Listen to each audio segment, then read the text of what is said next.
Hello, everybody. Welcome to Clever Investments. Today, let's compare the interest rate of short box against the interest rate of US Treasury. So we know that short box is a very good way to borrow money against your stock, and all its interest is capital loss. So we have many videos to discuss this. And when you borrow money using short box, you often pay interest rate higher than Treasury rate. So we want to compare them. But first, we want to normalize all interest rate to the effective annual rate, which means if you keep borrowing under the same term after 1 year, how much money you will be paying in the interest. So this allows us to fairly compare the interest rate between treasuries of different periods or between boxes with different expiration time. We know that the box's interest rate, including commission, is higher than Treasury's interest rate. And also, as we discussed a few weeks ago, the box with a shorter period often has a worse interest rate compared to Treasury's rate, in one part because its commission is amplified. But we are not clear how big the impact is. And also, when we compare the two interest rates, there are two ways to compare. We could compare their absolute difference or the relative difference. Which one is relatively more stable so that we can use that difference across different Treasury effective annual rates. So let's use an extreme example. Assume Treasury rate is only 1%. This had happened a few years ago. And assume the box rate is 1.5%. So in this case, should we use the absolute difference, which is 0.5%, or the relative difference, which is 50%? So for example, in a few years, if the treasury rate goes to very high, like 10%, which of the box rate would be more realistic? 10.5% or 15%? Obviously, 10.5% would be more realistic because 15% is way too high. Nobody would want to borrow money using that interest rate. So now I have analyzed the actual fair price of my real trades with my real money. And I have plotted them into this picture. Then we can see whether the trend I just said is correct. So there are two pictures. On the left, it shows the absolute difference, and on the right, it shows the relative difference. The x-axis is the period, like how long does the box expire? Is it 30 days, 60 days, or so on? And the longest one is 2 years. The y-axis is the absolute difference for the picture on the left, or the relative difference for the picture on the right. And the plot is a box chart.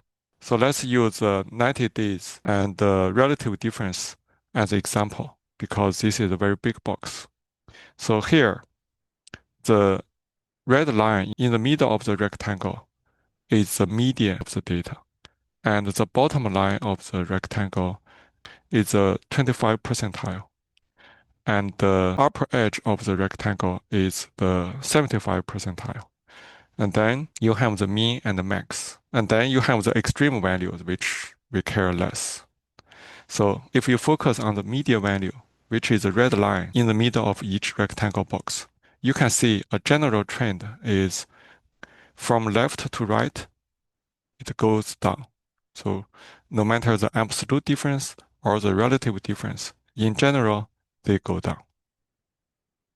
And that means with more days to expire, the difference between the box's interest rate and the treasury rate is getting smaller. You can also see there are very few values that are below zero. So those means that I got lucky, I got a fair price that actually I was borrowing money at a lower interest rate compared to the treasury rate. And the value n equal to 5 here on the x-axis means there are 5 data points. I did 5 boxes and around 30-day period. So There are several dozen data points I used in this chart. Now, if I put the values from the chart into a table, you can see all of them here. So for 1 month, the absolute difference is 1.1%, and it roughly goes down. And at 1 year level, you get only 0.5%. The relative difference also goes down. So in general, for 2, 3, 4 months, you get roughly 0.6 to 0.7% absolute difference. But for relative difference is 12% or 18%. So which one is more realistic? I checked some of the recent boxes I did. Those will expire in 3 to 4 months. And the absolute difference I got was between 0.5% and 0.8%. So that's very close to the absolute difference value showed in the table. But the relative difference of my recent trades are very high, between 16 to 30%. This is much higher than the median value shown in the table. So this again confirms that absolute difference is a better measure. You may notice general a downward trend, but there are some outliers, 4 months and 2 years. So they break the trend. Why is that? My guess is the 4 months option and the 2 years option are less liquid than others. And how do we verify that?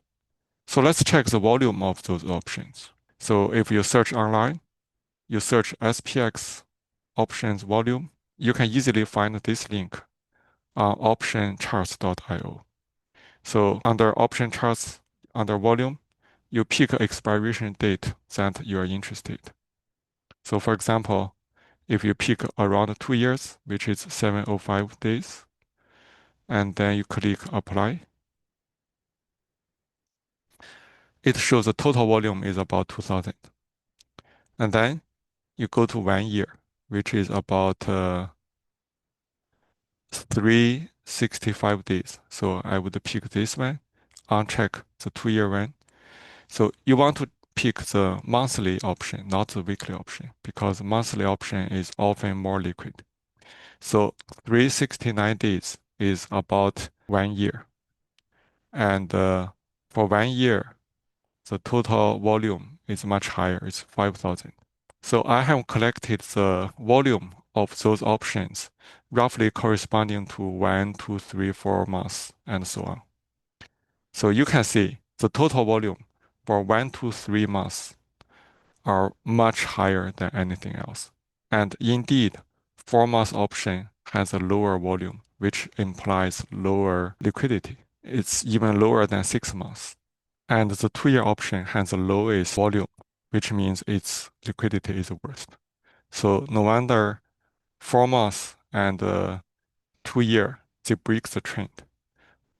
So for us, when we open a short box, it's best to pick the most liquid choices, which are 1, 2, 3, 6 months and 1 year.